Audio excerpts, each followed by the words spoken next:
Hi, friend. Today I have some breaking news for you. I don't usually do news, but this is big. A new blog came out Tuesday, and this is what it says. Greetings, adventurers. Equipped with a ton of data and feedback from preview, we are back in development and heading forward into alpha testing.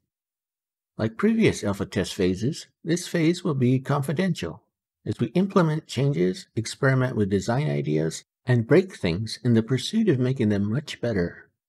Although we will be working with a small group of testers, we do want to make sure everyone can follow our progress. Stay tuned to newworld.com and our social media for updates on this effort. For a chance to participate in alpha testing, please sign up on our tester sign-up page. If you want to sign up to be a tester, you have to visit the blog because that's where you'll find the link. See it right here? This is it. Click on this, then sign up. It's easy. It just asks for your name and email. I already signed up yesterday. However, it's only for North American servers at the moment. EU is coming in the future. So there have been some big changes to combat. First, spears have been added as a new weapon. Spear is a new melee weapon offering both long-distance pierce damage and some range capabilities, and it scales primarily on dexterity, but also benefits from strength. The spear will have two skill trees, one for throwing abilities called Zoner, and one for lunges and stabs and stuff called Impaler. Here are the skill trees for sword and shield. See how one tree is named sword and the other one is named shield? That's what they mean by skill trees. Now there are big changes to cooldowns, which I don't agree with, but I should try it before I poo-poo it. Each weapon will now have independent cooldowns, meaning you can use all three abilities on your hatchet and then switch to your warhammer and use all three of its abilities. Weapon switching is sped up by enabling you to more easily switch between weapons and create combos between them. In other words, you can now spam the special abilities, which makes it easy to win in PvP and everything else. Q to Q is all you have to do. Q for the ability, Q to switch to your secondary weapon, and Q again to use another special ability. I was totally against this because special abilities are more powerful than regular ones, and it takes all the challenge out of fighting. But let's see. I can't just poo-poo everything. I should try it before I complain. However, once they do it, they're never going to change it back because everyone's going to cry. Oh well, let's see what happens, I guess. You can now dodge roll without stamina being stuck in multiple consecutive reactions. Abilities interrupted or cancelled before the active frames of the attack will no longer be on cooldown. Two things are good. Now they've also made changes to some of the weapons. The hatchet has been debuffed. Berserk mode is reduced from 15 seconds to 10 seconds. Berserking endurance reduced to 2 seconds. It used to be 3 seconds. The way it works is if you kill someone while in Berserk mode is now extended by 2 seconds instead of 3 seconds. Cold a Weak changed to Heavy Attack. I think that's just a name change. Rejuvenating Kills reduced to 5%, down from 20%. That's a big one.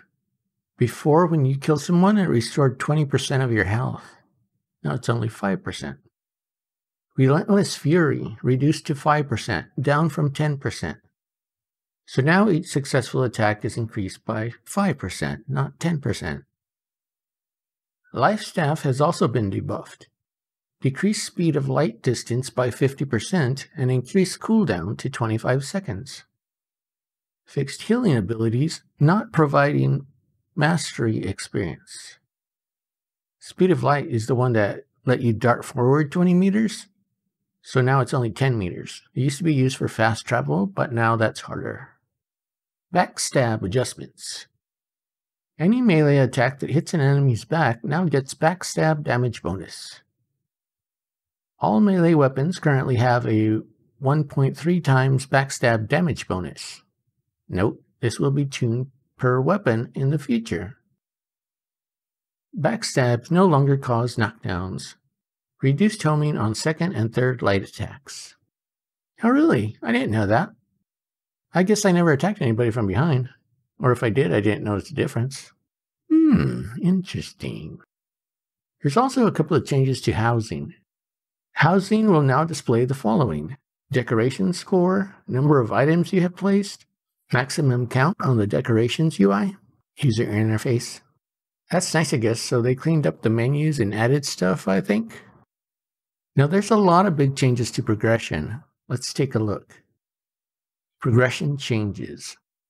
Reduce the speed of leveling and increase the relative value of questing XP.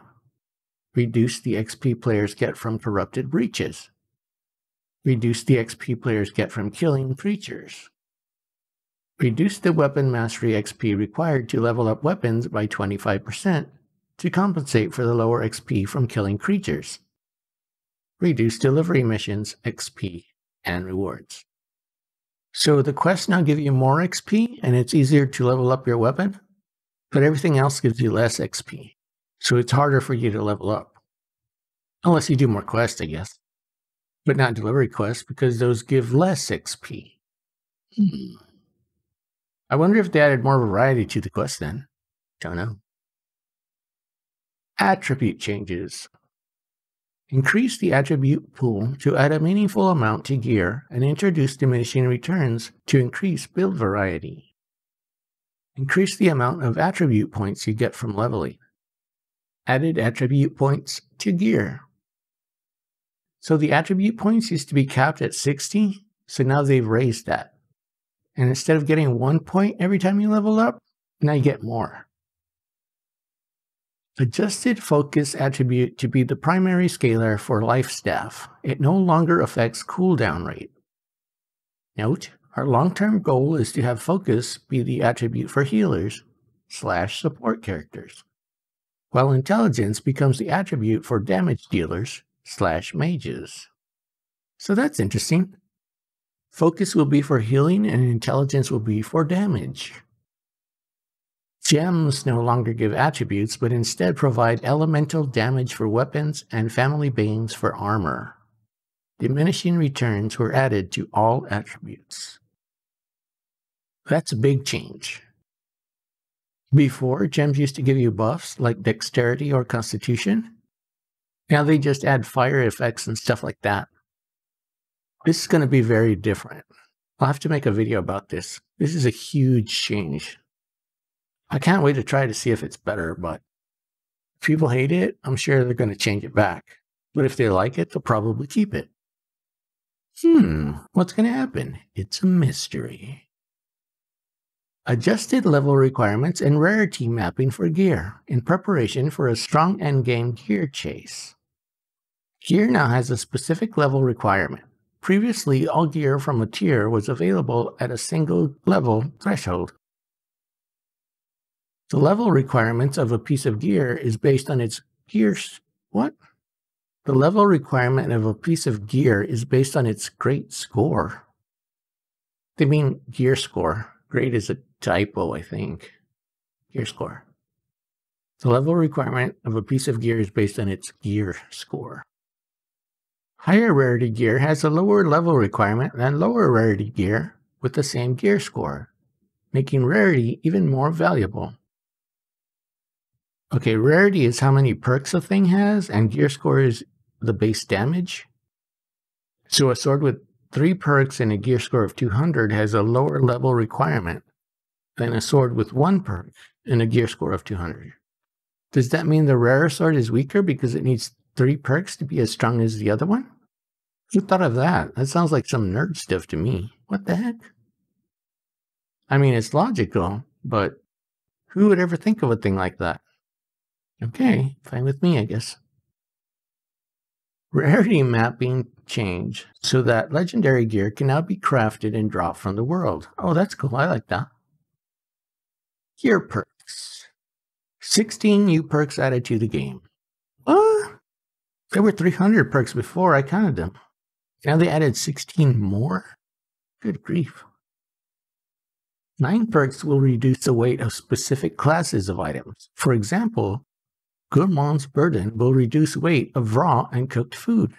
Nice. That means I can eat more food. 7 perks that will affect threat generation. Stay tuned for more information on other changes coming to New World.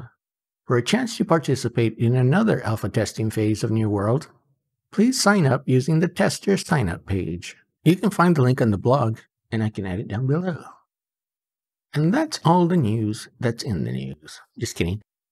Did you like the video? I don't usually do news, but this was a big one. I usually do tutorials and walkthroughs and stuff.